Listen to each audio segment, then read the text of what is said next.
welcome to my views and news, another video for you. Firstly, General Berhanu Jula, Ethiopian Army Chief Field Marshal. Where is he? Is he in Eritrea? What is he doing there?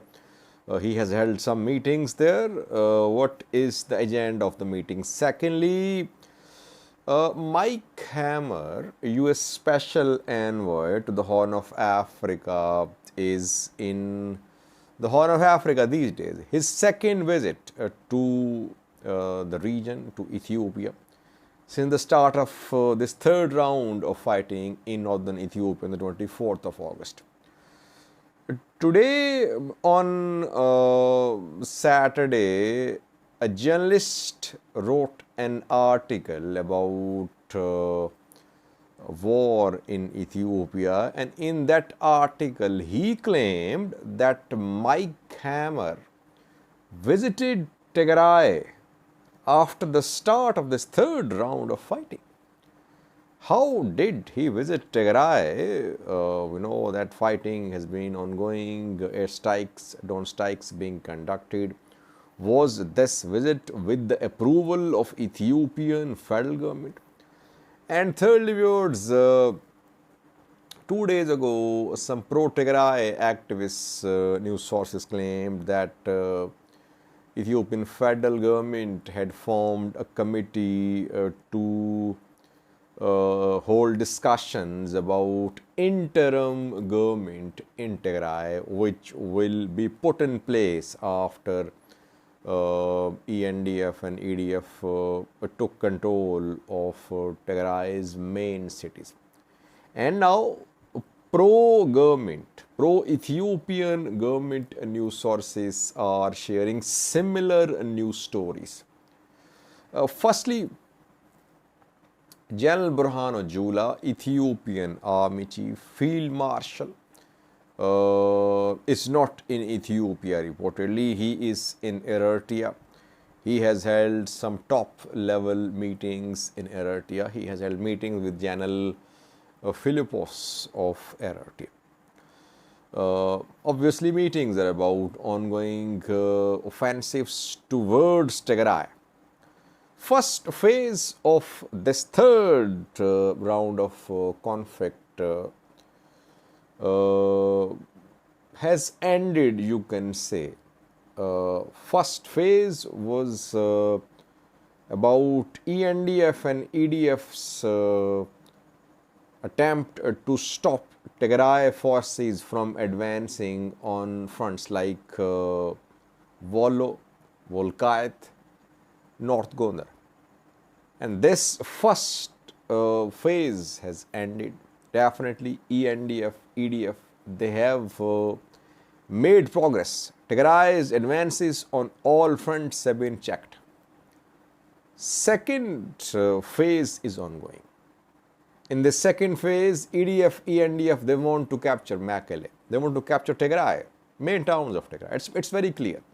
Though they keep on denying, by the way, their activists, their news sources, they keep on denying. They say, no, ENDF, EDF are not interested in taking control of Tigray's towns. But this is the plan, what we have learned. But this plan is going very slow.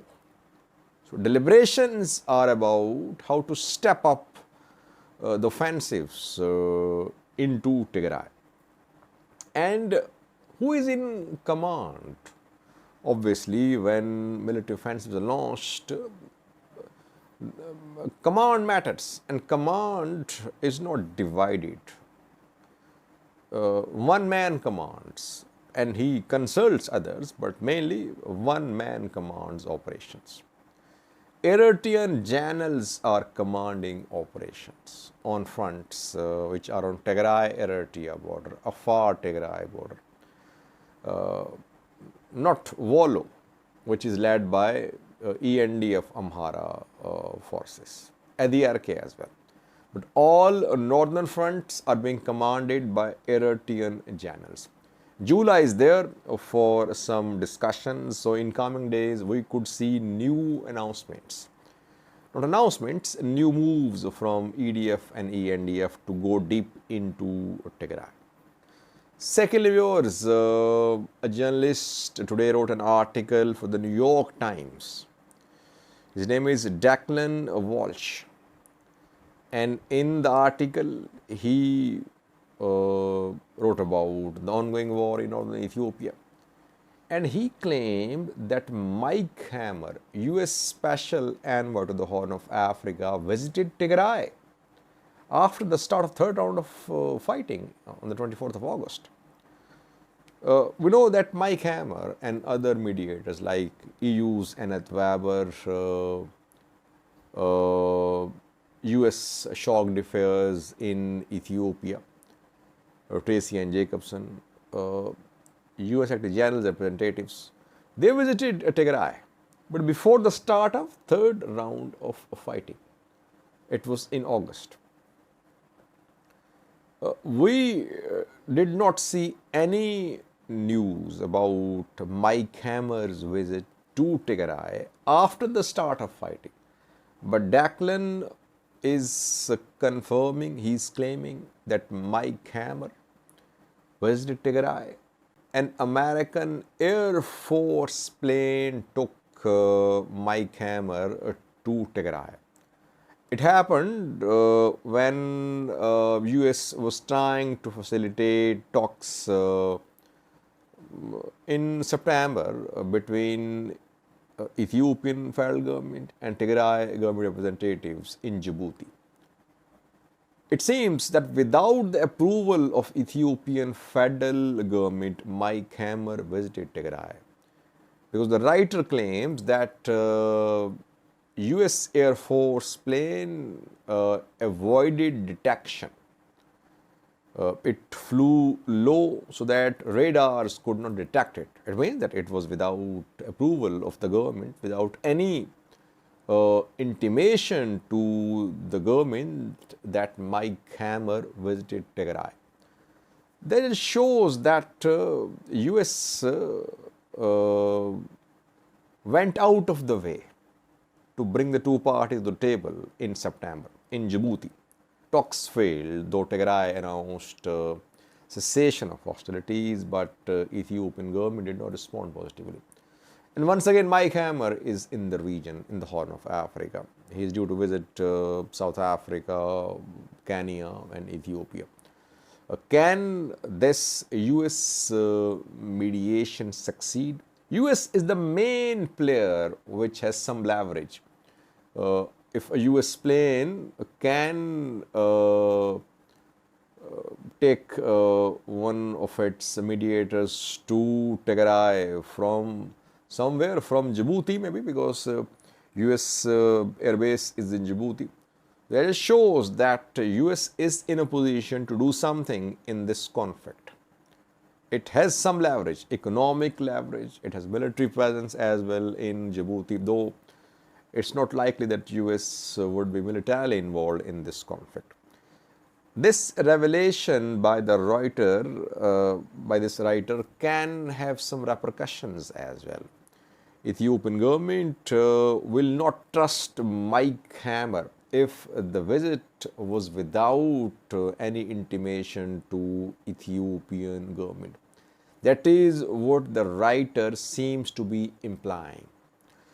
If one visit has been confirmed of a US Air Force plane to Tigray and it was undetected, it was only revealed by this writer and no denial from US government. If one visit has been confirmed, there could be some other flights and visits from some neighboring countries to Tigray. And lastly, viewers, 2 days ago, some pro-Tigray activists claimed that Ethiopian government was in talks for the formation of a transitional government in Tigray, which would take over once EDF capture major towns in Tigray. And now pro-government, Ethiopian government allied sources are claiming the same. They say that Adam Farah, Vice President of the Prosperity Party, is chairing a committee. He is heading a committee. Zadik Abraha, advisor to the PM, is also a member of the committee. The committee is in the process of finalizing members for Tigray's interim government, which will be put in place after the removal of TPLF from Mekelle. Though planning is always done in advance, so it should be surprising. But this development indicates that capturing of Mekelle is on the agenda of Ethiopian and Eritrean governments. They keep on denying because they might not capture, they might not be able to capture Mekelle and Tigray's major cities, and then they would say that capture of Mekelle was never on their agenda. But it is on their agenda. It is on the agenda of Ethiopian federal government, Eritrean government as well.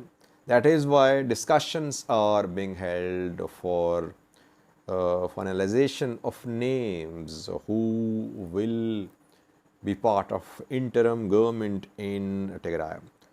Well, if we recall what happened in 2020 and 2021 in Tigray, we saw that interim government officials were attacked by Tigray fighters. Several were assassinated. I think around 20 were assassinated back then. So it's a dangerous job to be part of interim government in Tigray. If it happens, we don't know what is going to happen. Tigray is trying to defend its territories.